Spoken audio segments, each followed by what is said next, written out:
Di para sahabat itu, kaum muslimin, yang terbayang bagi mereka itu adalah infak, yang terbayang bagi mereka adalah sebuah kebahagiaan, keselamatan di akhirat yang kekal dan abadi di sisi Allah tabaraka wa taala.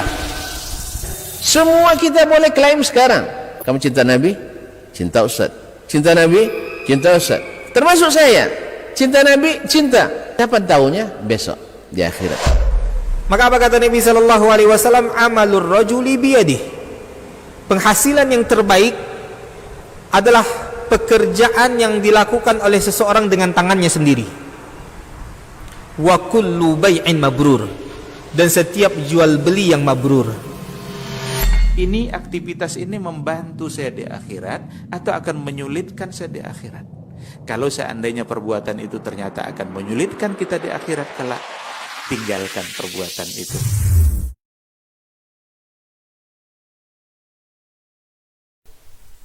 Semakin diamalkan, semakin bersemangat untuk terus menambah.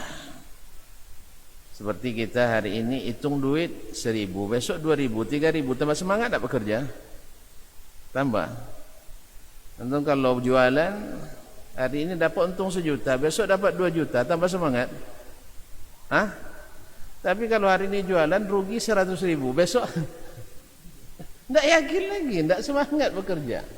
Nah, begitulah orang yang berilmu itu, semakin datang yakinnya semakin membuat dia beramal, amalnya itu membuat dia bahagia, dan bahagia ini semakin membuat dia istiqamah insyaallah taala. Pada itu bersyukur kita karena pada hari ini kita masih mau hadir di majelis-majelis ilmu seperti ini. Karena tidak banyak yang mendapatkannya. Terus terang yang banyak tidak mendapatkan nikmat menuntut ilmu ini. Ya, kalau tidak percaya tengoklah hari Jumat, banyak juga yang ada selewat 10 menit khatibnya, ada banyak yang pegang HP lagi. Ya, entah apa. Padahal cuma foto-foto aja tengok. Sebab apa? Berat memang. Tetapi memang yang berat-berat itu pahalanya tak terkira. Makanya Allah sandingkan menuntut ilmu ini dengan jihad fi sabilillah. Dengan jihad fi sabilillah. Sebagaimana jihad itu berat, memerlukan jiwa yang kuat, memerlukan ekonomi, memerlukan perbekalan, demikian juga menuntut ilmu ini memerlukan kekuatan.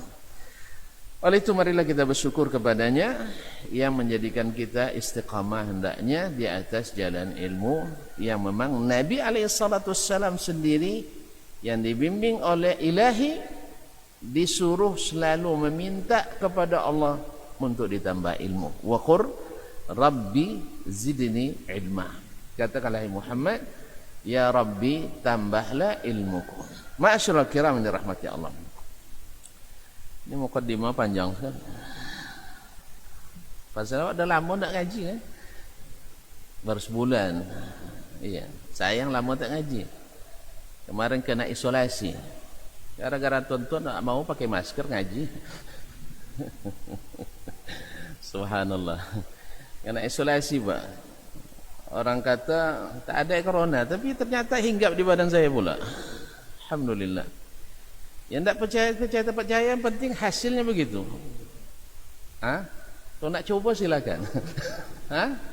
Kalau nak coba silakan. Ya memang tak sakit. Kalau kita tak sakit, ya alhamdulillah. Awalnya memang kecapean sekali karena banyak kegiatan. Masuklah dia sampai demam. 12 hari di rumah, tak ada perubahan, terpaksa minta tolong ahli lagi kan. Ya kalau dia teruskan nanti bisa out kita. La qadarullah. Akhirnya 12 hari kan lumayan tuh ya, si isolasi sendiri di rumah. Ya, bawa ke dokter. Itu yang tak buat kita takut ke rumah sakit, terus bawa ke dokter. Enggak semua kaum muslimin dan muslimat. Dari sekian ratus orang yang dirawat, yang corona sedikit.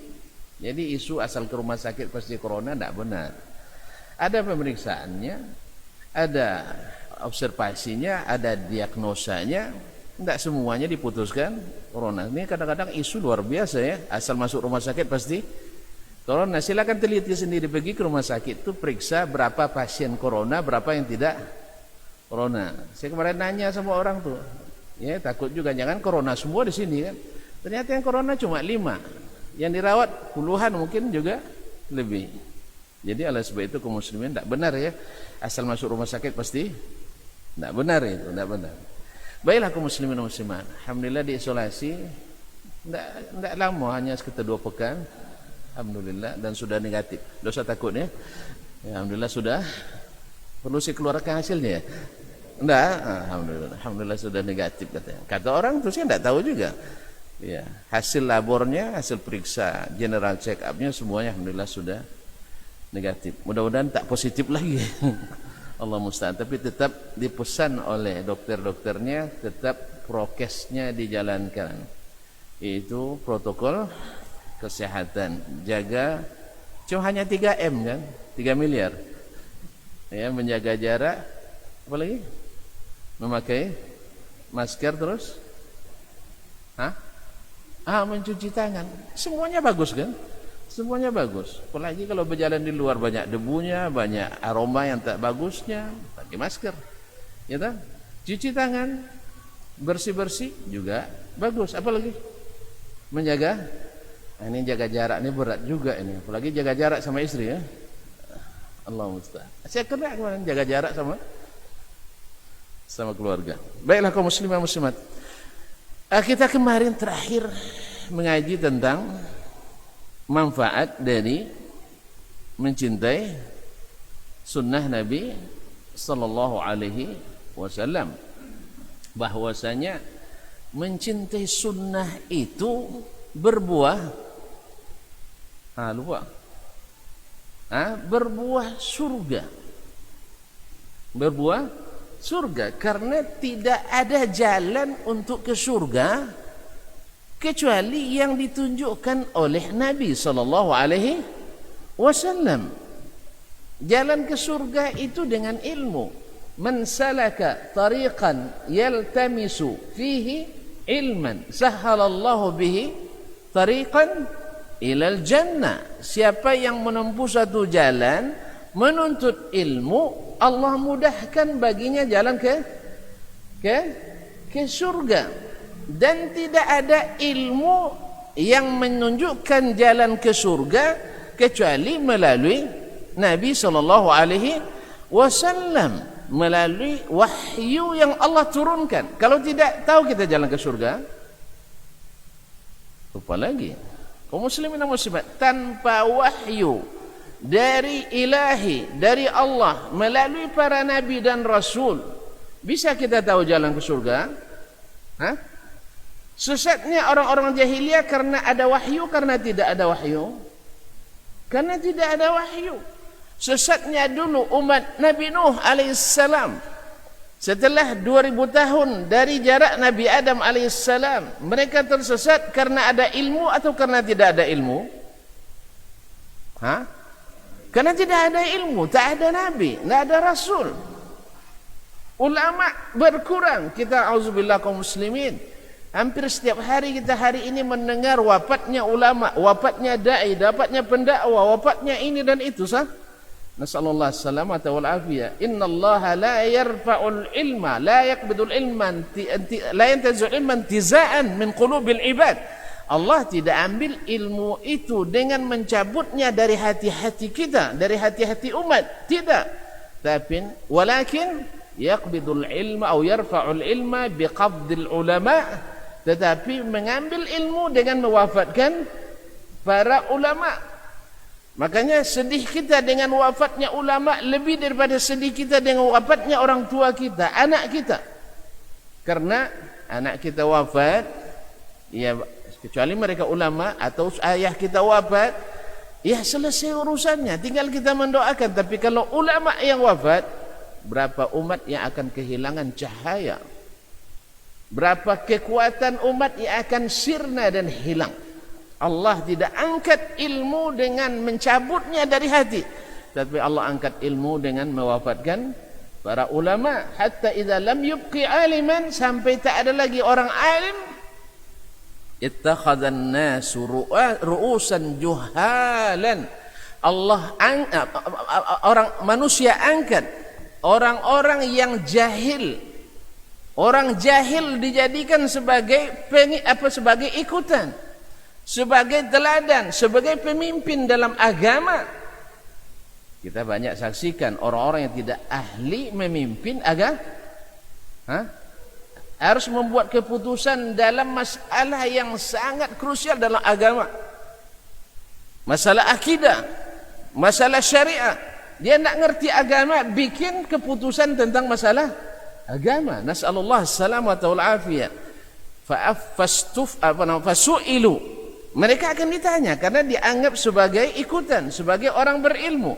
Ittakhadhan nasu ru'usan juhalan fasu'ilu fa'aftau bighairi ilmin. Lalu mereka ditanya. Ya, kalau sudah jadi di pucuk pimpinan, tak mungkin tidak mengetahui, tak mungkin tidak memberi fatwa. Sah? Ya, sudah ketua MUI mungkin tak berfatwa? Tak mungkin lah. Apa ketua MUI tak mungkin tak berfatwa? Ya, ustaz tak mungkin tak berfatwa, walaupun ustaz baru seminggu. Ya, tobat seminggu habis itu langsung jadi ustaz. Ini memang hebat di Indonesia ini. Awak dulu sampai tidak tidur di lapangan tu berhujan-hujan kadang.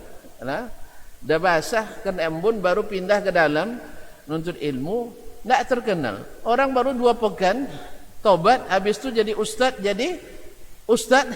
terkenal dan kondang.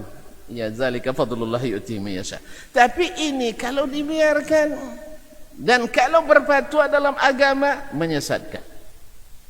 Ya, beda antara penceramah dengan ulama. Ulama tak sama yang penceramah. Penceramah cepat terkenalnya, ulama kadang-kadang tak terkenal dia. Kaum muslimin dan muslimat yang dirahmati Allah SWT.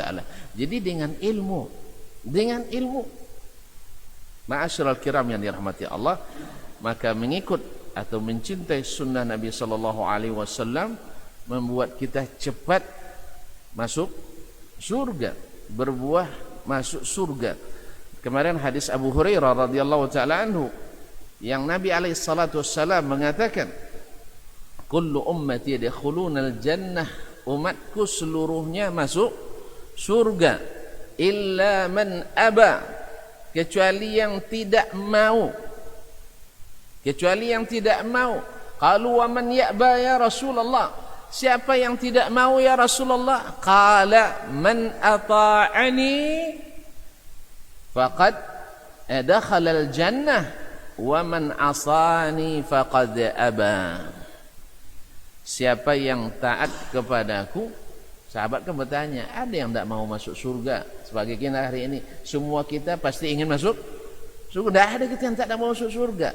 Cuman banyak yang ingin tempuh jalan sendiri. Dia tidak mau dikasih ilmu, karena 1000 jalan menuju, ada 1000 jalan menuju Roma. 1000 jalan menuju Roma. Kalau kita tidak, alhamdulillah Allah tunjukkan jalan ke surga hanya satu, melalui jalannya Rasulullah sallallahu alaihi wasallam. Ya, Nabi yang katakan, Nabi membuat garis di tanah, sebuah garis besar, garis lurus, kemudian di kiri kanannya dibuatnya jalan kecil-kecil, gang-gang. Lalu Nabi katakan, hazihi sabili fattabi'u, ini jalanku yang lurus ini, satu saja. Wa hadhi turuqus syaitan, dan yang lain-lain ini adalah jalan-jalan syaitan. Maka sebagian orang ngaji itu jangan lurus-lurus saja Ustaz, harus pandai masuk-masuk gang gitu ya. Saya bilang saya tidak mau masuk gang. Sebab Nabi katakan, ini jalan lurus, ikuti. Jangan masuk jalan sempit ini. Masuk gang itu berbahaya. Apalagi antum tidak kenal gangnya. Judulnya mantap, Gang Taufik. Tahu Gang Taufik ya? Tahu? Awak nengok namanya Gang Taufik, tidak ada peringatan di situ bahwa jalan buntu, Pak. Iya, namanya Taufik. Taufik itu kan diberi taufik untuk suatu kebenaran gitu ya, jalan yang benar gitu. Kalau seseorang dapat kebenaran, muwaffaq namanya, musaddad. Ikan namanya jalannya jalan Taufik. Ini bagus jalan ini. Memang beraspal atau semenisasi ada. Masuk ke dalam, kawan 3 mobil pula di belakang. Sampai di halaman orang, jalan buntu. Susah enggak keluarnya? Susah keluar. Itu untunglah kalau tuan rumah mau terima kita sebagai tamu. Kalau enggak, itu untung gangnya tidak panjang. Kalau panjang, ya Bu, mohon maaf, saya pernah coba masuk jalan gang, sering, bukan 1 kali, sering kena. Makanya kaum muslimin dan muslimat, ya jalan macet, truk terlintang tengah jalan. Akhirnya kita terpaksa balik belakang lagi, pasti menuju balik belakang ada jalan, pelangnya ada, belok kiri ada jalan, beraspal. Cuman tidak ada peringatan bahwa di sana jalan sempit, tak ada.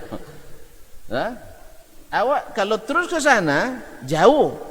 Memang sunnah itu berat kaum muslimin. Kalau ikut sunnah itu berat memang. Ya kalau ikut sunnah nanti banyak halangannya, banyak rintangannya, banyak cemoohnya, banyak penghalangnya, berat memang. Kalau saya teruskan ke sana, nambah lagi 5 km. Jauh kan? Jauh dong. Apalagi sudah malam. Hampir jam 12 malam. Awak jauh lagi ke Pekan. Kaum muslimin dan muslimat akhirnya masuklah jalan tadi. Karena ada pelangnya, belok kiri. Jalan mungkin ada ya lebih kurang hampir 2 km lah masuk. Tiba-tiba di depan kita masuk ke Polak. Orang tahu Polak? Tak tahu, ini orang kampung yang tahu. Kebun orang. Tinggal lagi jalan motor yang ada di situ. Motor pun payah mungkin masuk ya. Akhirnya jalan muter payah, sempit. Ya, karena memang jalan di kampung kan. Subhanallah. 1,5 kilometer harus mundur. Susah. Lumayan ya. Jalan mundur, hati-hati. Malam pula gelap. Malam gelap. Ya. Untung tak ada apa ya. Alhamdulillah. Alhamdulillah. Jadi begini kalau masuk jalan yang tak jelas. Jalan yang walaupun ada di pelangnya, tapi tidak ada peringatan bahwa jalan di ujung, jalan sempit, tak bisa masuk. Motor aja payah masuk. Oke? Mobil. Itulah akibat karena masuk jalan-jalan yang ada gangnya. Agama ini enggak. Ya, taraktukum alal bayda, aku tinggalkan kalian di atas jalan yang terang sekali. Bayda, putih. Terang. Lailuha kanahariha. Malamnya saja seperti siang. La yazighu anha illa halik. Tidak ada yang melenceng daripadanya kecuali binasa. Maka Nabi ingatkan, ini jalanku, ikut. Dan jangan kemudian Al-Quran sebutkan wala tattabi'us subul, jangan kalian ikuti jalan-jalan lain. Karena apa? Fatafarraqa bikum an sabilih, nanti kalian akan terpecah belah dari jalan Allah Subhanahu wa taala. Nah, manfaat pertama yaitu memudahkan kita ke surga, yaitu jalannya lurus, terang, benderang. Jangan terpengaruh oleh iklan, jangan terpengaruh oleh reklame, jangan terpengaruh oleh hal-hal yang menggoda. Karena tidak sedikit perasaan kita lewat sini lebih dekat, begitu ya. Lebih lewat sini lebih membuat hubungan kita semakin erat. Lewat ini dan lewat ini dan sebagainya, bagai-bagai. Sampai ada yang mengatakan dan ungkapan ini sebenarnya lucu, tapi begitulah kenyataannya. Sunnah yang memecah bid'ah yang menyatukan lebih baik daripada sunnah yang memecah belah. Subhanallah, sejak kapan pula sunnah memecah belah? Kaum muslimin dan muslimat, Allah satukan kita dengan apa dulu? Al-Quran dan sunnah. Sekarang kok bisa sunnah memecah belah? Kalau bukan karena ada penghalang dalam hati kita dalam menerima sunnah, justru sunnah itu yang menyatukan. Sebab sunnah itu dimanapun sama. Tapi kalau lawannya Lawannya apa lawan sunnah? Iya enggak? Tapi kan ada bid'ah hasanah. Hah? Subhanallah, kaum muslimin dan muslimat dirahmati Allah. Tidak mungkin. Ya, Allah satukan sahabat yang dulu saling berbeda, saling memusuhi. Wazkuru ni'matallahi alaikum idh kuntum a'da'an dalam surah Al-Imran, dan ingatlah nikmat Allah kepadamu di saat kamu dulu saling bermusuhan, fa'allafa baina qulubikum, lalu Allah satukan hati kalian dengan apa? Baca pangkat ayat, wa'tasimu bihablillahi jami'an, berpegang teguhlah dengan tali Allah. Apa tali Allah? Hah? Tali Allah itu apa? Tali rapiah ya? Hah? Tali Allah adalah dinullah, agama Allah. Agama Allah berdiri di atas apa? Al-Quran dan sunnah. Nah, Allah satukan hati mereka dengan tali Allah, agamanya yang berdiri di atas Al-Quran dan sunnah. Makanya kaum muslimin dan muslimat dirahmati Allah SWT, ketika Imam Ahmad rahimahullah, demikian juga Imam Asy-Syafi'i, didebat oleh ahlur ra'i al-mutakallimin, orang-orang yang berbicara dalam agama hanya dengan logika semata. Mereka mengatakan, bukankah kita harus menerima Al-Quran dan hadis sesuai dengan akal? Kalau tidak sesuai dengan akal kita tolak. Kata mereka, Imam Syafi'i katakan subhanallah, kata Imam Ahmad subhanallah, wa hal yaqumu din illa alal kitabi wa sunnah. Bukankah agama ini dulu berdiri di atas Al-Quran dan sunnah? Tak ada syaratnya mesti sesuai dengan akal. Karena semua yang Allah turunkan, semua yang Nabi ajarkan pasti sesuai dengan akal. Kalau tidak sesuai dengan akal, bukan Al-Quran dan sunnah yang tidak sesuai, tapi akalnya yang telah yang telah menyimpang.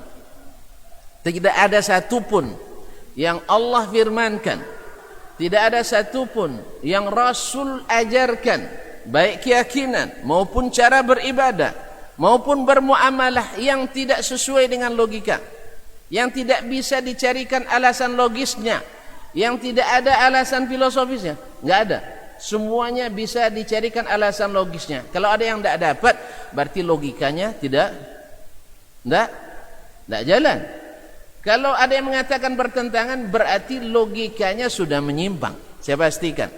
Sebab semua yang disampaikan Allah, semua yang diturunkan Allah, semua yang disampaikan Rasulullah SAW pasti sesuai dengan logika, dengan syarat logikanya sehat. Dengan syarat logikanya sehat. Jelas? Ini saya belum masuk ke detailnya nanti. Insya Allah kita kalau satu kali nanti boleh masuk ke detailnya, kaum muslimin dan muslimat dirahmati Allah. Jadi kembali kepada tadi, bahwasanya mencintai sunnah Nabi SAW membawa kita untuk senantiasa mencari ilmu, karena tidak ada yang lebih berilmu, tidak ada yang mengetahui jalan ke surga. Yang dengan mencintai sunnahnya kita dipermudah masuk surga. Tidak ada jalannya kecuali dengan ilmu, dan ilmu itu tidak lain kecuali yang diturunkan Allah dan Rasulnya SAW. Sebab umat-umat yang sesat, umat-umat yang menyimpang, aliran-aliran sempalan, semuanya akibat kurang ilmu atau tidak berilmu, bukan tidak berakal. Bedakan kaum muslimin antara berakal dengan berilmu. Alhamdulillah, ayah saya berakal enggak? Ada yang berani bilang enggak berakal? Hah? Ayah saya cerdas enggak? Hah? Buktinya nih, hasilnya cerdas. Ya, Pak. Ayah saya cerdas, mak saya berakal, mak saya cerdas. Berpikir enggak mereka? Mungkin lebih jalan pikiran bagi kita. Mereka siang malam kadang sampai enggak tidur berpikir. Awak? Hah? Enggak sempat. Mereka berpikir semua, tapi apakah berilmu? Apa berilmu? Enggak mesti. Nenek moyang kita dulu mereka ya berpikir, Ini menurut pikirannya bagus, ternyata menurut ilmu tidak bagus. Ini mohon maaf, contohlah kami di pondok. Ada yang pernah di pondok? Tahu pondok? Hah? Bukan pondok derita, pondok bahagia. Dulu kami bilang pondok derita, subhanallah. Iya, kalau dulu di pesantren itu kami bilang pondok derita. Enggak, ternyata pondok bahagia. Tahunya setelah kita berhasil atau setelah kita selesai, ternyata manis kenangan itu. Alhamdulillah. Sampai ada kawan katanya diganggu jin sambil tidur, diangkat kan, tidur di luar, tiba-tiba sudah di dalam gitu. Syukuri aja. Ada yang peduli sama kita kan. Ya ada itu. Dia tidur di luar, tiba-tiba bangun jam 2 malam sudah dalam lokal. Tidak ada pula orang lokal, lari dia tunggal langgang. Kaum muslimin dan muslimat dirahmati Allah. Ingatan-ingatan semua itu akhirnya masya Allah menjadi kenangan indah.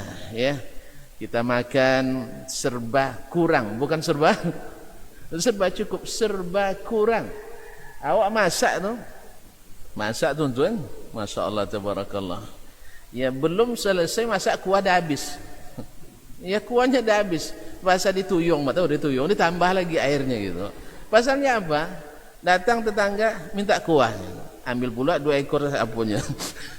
Datang lagi, di mana dapat sambal tu di tempat dasman. Datang lagi yang lain, datang lagi, akhirnya habis. Awak belum masak lagi, belum makan. Allah musta'an. Tapi indah rupanya kaum muslimin dan muslimat dirahmati Allah. Jadi ilmu itu hanya yang bukan orang berakal, orang cerdas mesti berilmu, tidak. Dah. Makanya di sini pentingnya kita mencintai ilmu yang datang dari Rasulullah sallallahu alaihi wasallam. Tahu kita nilainya. Karena ini turunnya dari langit. Kalau yang pemikiran manusia itu hanya produk bumi. Makanya agama yang diakui di sisi Allah hanya agama langit yang diturunkan. Yang lain silahkan buat agama.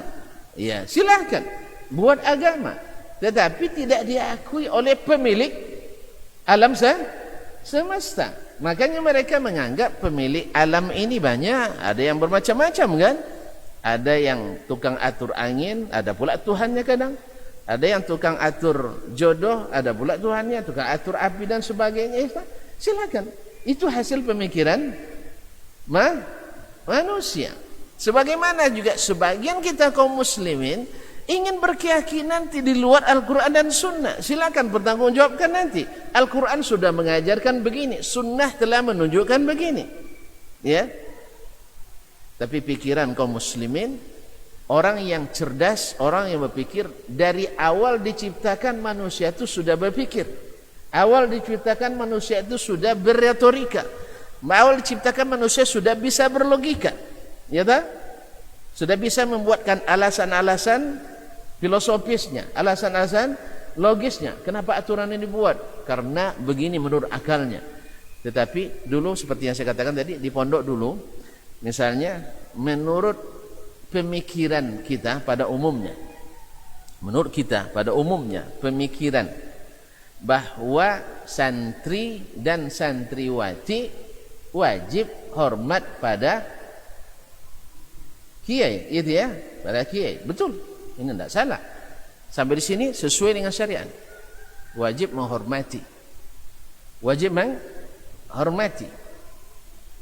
Lalu saking hormatnya kita kepada guru, kepada buya, kepada kiai, kepada para ulama, kita sampai mengkultuskannya.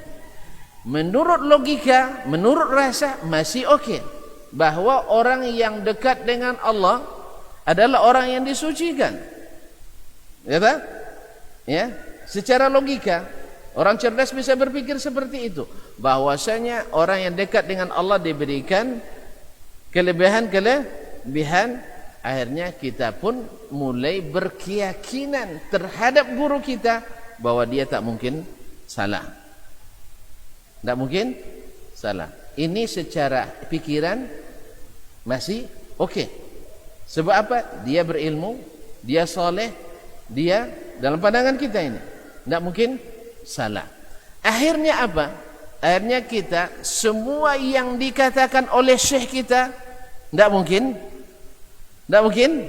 salah. Ini secara logika masih, secara rasa masih, karena kita harus menghormati. Tetapi secara ilmu boleh apa tidak? Tidak boleh. Karena tidak ada yang maksum dari kesalahan kecuali Rasulullah sallallahu alaihi wasallam. Jelas? Oleh sebab itu tidak ada istilahnya saya mesti terpaku pada guru, tidak. Dan kalau ada yang mengatakan kalian tak boleh keluar dari ajaranku, dan ini harus ditinggalkan, berarti dia sendiri sudah keliru.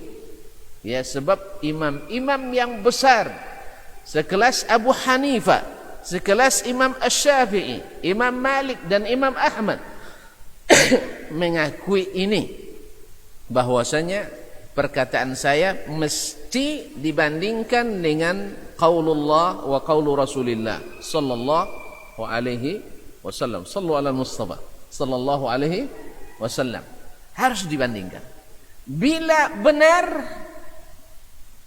alhamdulillah, ikuti. Bila tidak benar dan tidak bisa dicarikan alasannya, maka kita katakan seperti kata murid Imam Asy-Syafi'i, Asy-Syafi'i habibun ilaina walakinnal haqqa ahabbu ilaina. Imam Syafi'i itu sangat kami cintai, tetapi kebenaran lebih kami cintai. Ya, Imam Asy-Syafi'i kami cintai dan kebenaran lebih kami cintai. Dari mana tahu kebenaran? Dengan ilmu. Ilmu itu dari mana? Al-Quran dan Sunnah Nabi sallallahu alaihi wasallam. Jelas ya? Nah, contoh lain. Tadi guru wajib kita hormati. Ya, sampai kita harus kalau ketemu dengan guru kita salami. Sampai di sini masuk. Ya, kita harus salami. Karena adab kita. Cuman di musim corona, ketemu syekh disalami. Ayo. Kalau berdasar rasa, pikiran, mesti, betul? Karena kita kurang. Kalau tidak disalami kurang adab, kurang sopan. Apalagi syekh percaya dengan mazhab konspirasi. Ya, syekh kan masih banyak kiai sekarang yang masih percaya dengan teori konspirasi bahwa corona ini enggak ada. Yang ada adalah hanya konspirasi internasional untuk membuat pokoknya untuk kepentingan politik, kepentingan ekonomi. Ternyata ekonomi banyak yang runtuh. Perusahaan-perusahaan besar banyak yang tutup. Tuh supermarket besar di Panam katanya mau tutup. Dari tutup. Awak dah lama tak masuk, dah tutup pula. Iya, mungkin saya bertahun-tahun saya tidak masuk ke situ. Dah bertahun-tahun, bukan berbulan-bulan lagi, bertahun-tahun, bukan berhari. Alhamdulillah saya tidak punya semangat masuk. Mall-mall ini saya tidak begitu suka, Pak. Suka narik uang kita banyak-banyak. Ya, lebih baik di kedai-kedai kita aja ya. Kedai-kedai tidak banyak, utang pun masih boleh kadang. Kaum muslimin dan muslimat dirahmati Allah SWT. Nah, kita mesti salami. Ya, kadang-kadang mesti nunduk-nunduk, dan ada yang sambil rukuk, dan ada yang sambil merangkak. Ya tak? Secara logika, rasa masih oke, tapi secara ilmu tidak. Secara ilmu tidak boleh, karena kita tak boleh rukuk dan sujud kecuali kepada Allah Subhanahu wa taala. Jadi beda antara pikiran dengan perasaan dengan ilmu. Tidak sama kaum muslimin dan muslimat. Atau santri-santriwati kita. Ya, secara umum kan masih salaman dengan buya, ya. Masih salaman dengan buya. Karena itu tradisi. Menurut pikiran tak sopan santriwati tak sungkemannya. Tidak menyalami buyanya. Arasan rasa ada. Buya ini orang yang sudah tinggi makamnya, sehingga tidak ada lagi syahwatnya. Ini saya tidak setuju nih kaum muslimin. Justru buya yang banyak apanya. Justru buya yang banyak istrinya itu ya.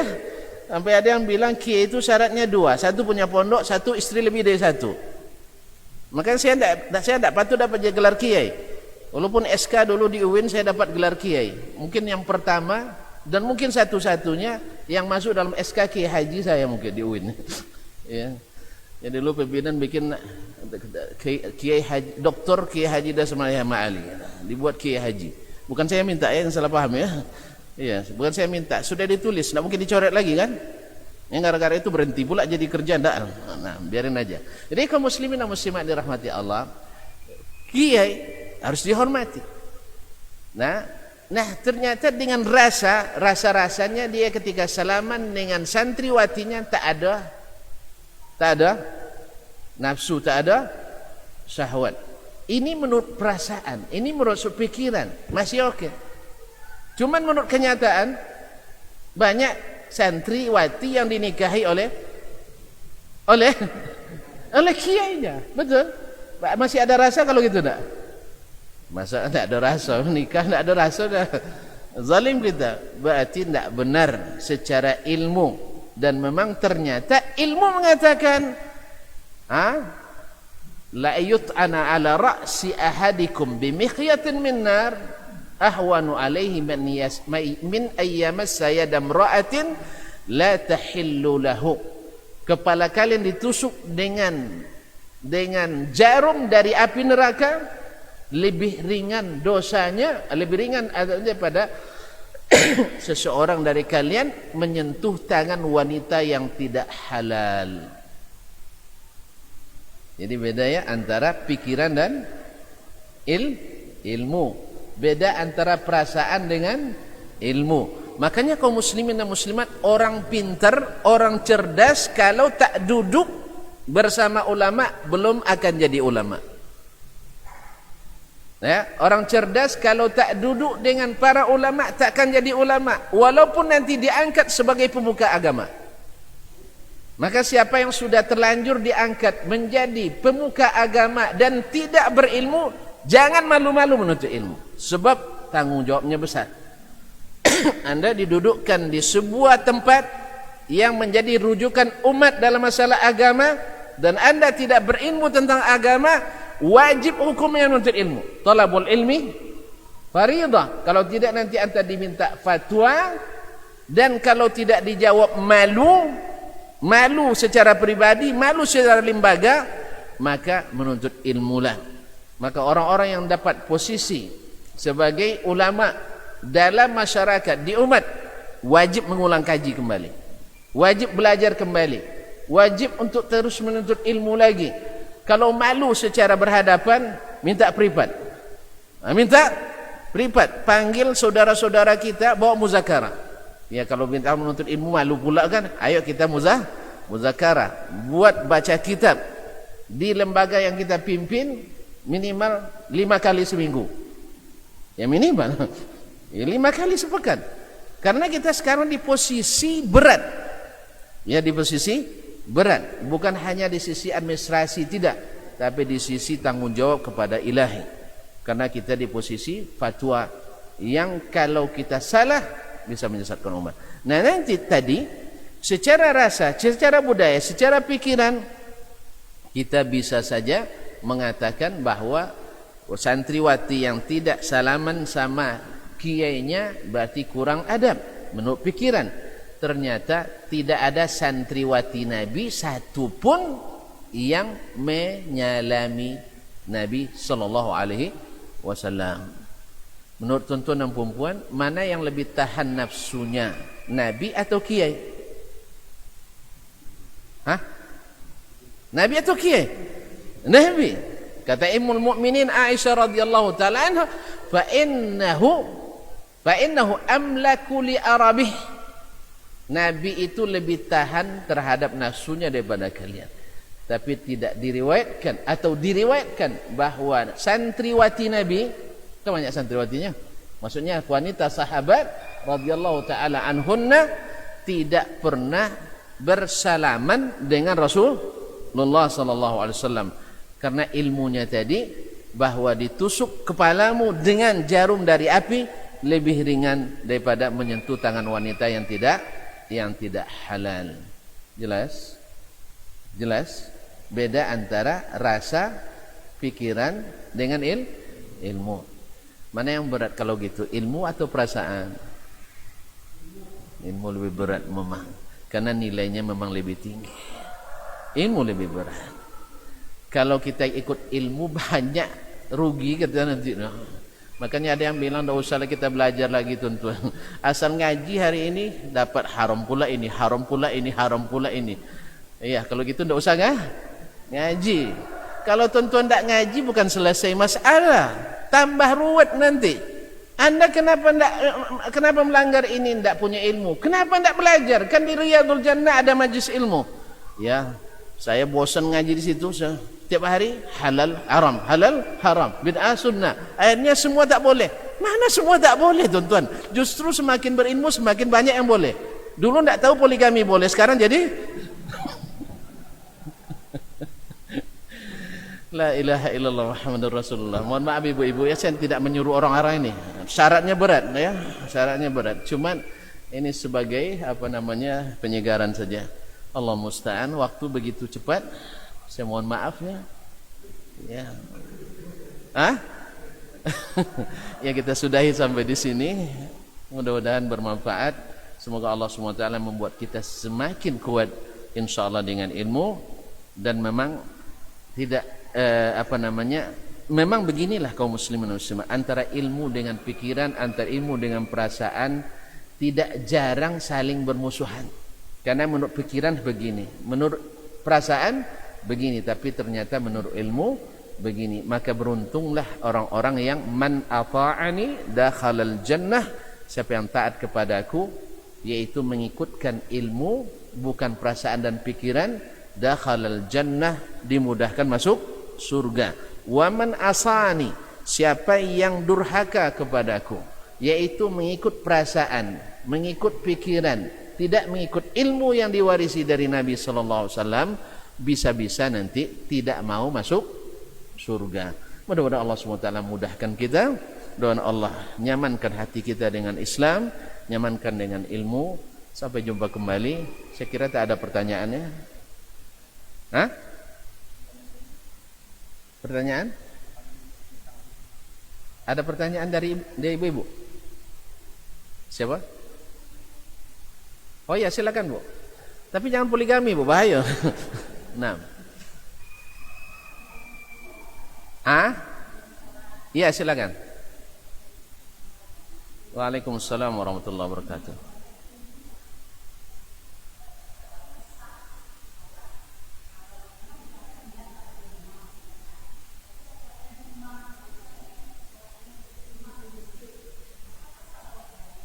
Ibu di rumah, imamnya di masjid. Gitu ya.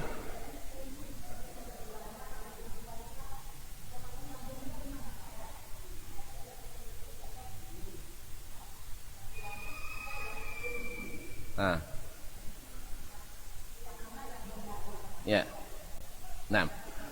Assalamualaikum warahmatullahi wabarakatuh. Pertama tentang salat di rumah. Imamnya di masjid. Baik, rumah ibu di pelataran masjid. Dekat, tapi tidak di masjid. Tidak di masjid. Tidak, alhamdulillah. Baik. Ada masalah, ibu pakai layar audio. Pakai audio visual. Salatnya daring. Ini musim-musim daring melalui virtual gitu ya. Iya. Enggak juga. Baik. Berarti ada beberapa masalah. Ada salat tentang diantara fikih kontemporer bahwa salat mengikuti imam melalui media, televisi, internet, atau apa istilahnya virtual tadi. Nah, salat virtual lagi melalui ini. Ini masalah yang dulu enggak ada. Dulu tak ada televisi, tak ada ini. Maka termasuk minan nawazil fikih kontemporer.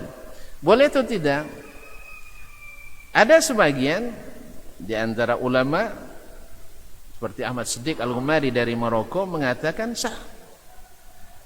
Karena apa? Karena dia betul-betul mengikut imam. Mengikut imam. Nah, yang seperti yang mensahkan ini akan mensahkan juga akad nikah secara virtual. Nah, karena apa? Karena yang hadir imamnya ada, makmumnya ada, dan tetap mengikuti. Tapi jumhur, sebagian besar ulama kontemporer hari ini mengatakan tidak sah. Karena solat itu bukan hanya sekedar gerakannya, tapi adalah menghadiri majelisnya. Kalau gitu nanti bapak-bapak juga solat di rumah masing-masing, tinggal imam sendiri sini. Jadi ada bukan hanya masalah solatnya, tapi masalah menghadiri, mentakmir rumah Allah ini. Mentakmir rumah Allah SWT. Karena datang ke sini setiap langkah diangkat, mengangkat derajat, langkah diturunkan, menghapuskan dosa. Siapa yang duluan masuk masjid, solat tahiyatul masjid, di rumah tak ada. Siapa yang masuk masjid, duduk menunggu orang solat, dapat satu doa mustajab, kemudian didoakan oleh para malaikat, kemudian dapat pahala solat walaupun dia tidak solat. Orang yang menunggu solat dapat pahala solat. Kemudian di antara syarat secara yang dikatakan oleh jumhur ulama bahwasanya antara sab dengan sab mesti bersambung. Ya, makanya ketika disuruh sekarang jaga jarak, banyak yang tak mau. Ketika disuruh rapat dulu, banyak juga yang tak mau. Masya Allah, memang manusia ini wa kanal insanu aktsara syai'in jadala. Memang suka berjidal kita. Dulu ketika disuruh rapat, ada yang sampai injak kaki kita. Ngapain ini kata? Kamu Wahabi ya katanya. Dikiranya rapat Sabtu Wahabi kan Wahabi, tapi sunnah Nabi. Bukan Wahabi ya, sunnah Nabi SAW. Walaupun tidak sedikit yang mencoba untuk menafikan ini dengan berbagai alasan logis dan ya kita ada alasan logis dan filosofis itu dibuang aja kalau tidak sesuai dengan logika yang sehat. Logika yang sehat. Kita bukan tidak punya logis dan filosofis, tapi logis dan filosofis yang sehat. Kaum muslimin dan muslimat dirahmati Allah SWT. Ketika disuruh jaga jarak, pada merapat semuanya. Tapi rapat masih malu-malu juga. Kaum muslimin dan muslimat dirahmati Allah. Jadi antara sab harus bersambung. Kemudian harus di satu tempat. Makanya solat di luar masjid terjadi khilaf. Kalau seandainya tak terlihat imam atau terlihat orang yang di depannya yang ada yang sah solatnya mengikuti jamaah, maka dianggap tidak sah. Oleh sebab itu kaum muslimin dan muslimat, ibu solat di rumah. Kalau nak jemaah enggak usah. Ya, enggak usah jemaah. Kalau jemaah ke masjid. Memang solatnya ibu lebih afdal di rumah. Dan itulah hebatnya wanita tak mesti berjamaah. Sebab apa? Sebab yang pulang solat berjamaah yang wajib nanti pulang minta makan dia. Nah, makanya ibu bisa ngatur waktu. Nak solat masak dulu sedikit selama masih dalam waktu. Ya, memikirkan bapak yang pulang solat berjamaah. Jangan gara-gara nanti makanan tidak selesai, pahala jemaahnya habis semua, marah-marah sampai di rumah. Nah, makanya ibu-ibu tidak diwajibkan solat berjamaah. Jadi kalau mau berjamaah ya mau ke masjid, Bu. Kalau di rumah tidak sah. Wallahu taala alam. Walaupun ibu pakai layar televisi besar di depannya. Wallahu musta'an. Karena bukan hanya masalah ikut solat, tapi majelisnya juga harus satu majelis, harus kehadiran kita. Wallahu taala alam. Sedang masalah bersedekah, ya, bersedekah ini kan hukumnya sunat, ya. Jadi dalam hadis ini kan banyak riwayatnya. Riwayat umumnya fawada'a kaffaihi al-yumna ala al-yusra. Ala al-yusra. Dia letakkan tangannya yang kanan di atas tangan yang kiri. Ini kan berlaku mutlak. Begini pun masuk juga kan, begini pun masuk juga. Ini kan di atas juga kan? Ada yang begini kan? Ada pula yang begini kalau kedinginan kan. Nah, tapi catat ini hukumnya sunan. Artinya Tidak bersedekap orang tak bermasalah kisah tidak sahnya solat, cuma kurang afdal. Kemudian riwayat Sufyan bin Uyainah lagi mengatakan ala sa'idi warusghi, yaitu qabada ala sa'idi warusghi, dia menggenggam pergelangan dan ini apa namanya ini? Lengan. Berarti begini, dipegang, mohon saya berdiri lah ya, dipegang ininya, tangannya dia sampai ke lengan. Kemudian riwayat yang lain di Salamah bin Kuhail dan Sufyan Ats-Tsauri, dia sebutkan ala sadri, di atas dada, di atas dada, berarti tangan kanan di atas tangan kiri, kemudian menggenggam pergelangan, kemudian tangan di atas sa'id lengan, kemudian di atas dada, posisinya di atas dada. Dada ini dada ya, berarti di sini. Nah, maka riwayat orang yang istirsal tidak bersedekap sama sekali ini lemah. Atau yang bersedekap seperti dalam mazhab Hanafi dan Maliki, ya, yaitu di bawah pusar berdasarkan hadis Ali radhiyallahu taala anhu, hadisnya juga lemah. Hadisnya juga lemah. Jadi yang sahih adalah di atas dada. Wallahu taala a'lam. Nah, seandainya ada yang bersedekap begini, sah salatnya, tidak ada masalah. Cuman khilafu as-sunnah. Wallahu taala a'lam. Ya Bu, jelas? Nah. Baik, kita tutup dah. Udah lewat waktunya. Ini baru perdana, pertama saya ngaji nih selepas isolasi nih. Nanti masuk isolasi lagi. La qadarallah. Mohon maaf dan terima kasih ya. Sampai jumpa kembali. Sabar sebulan lagi kita jumpa insyaallah. Iya, terima kasih dan mohon maaf. Kita tutup. Subhanakallahumma bihamdik, asyhadu an la ilaha illa ant, astaghfiruka wa atubu ilaik. Wassalamualaikum warahmatullahi wabarakatuh.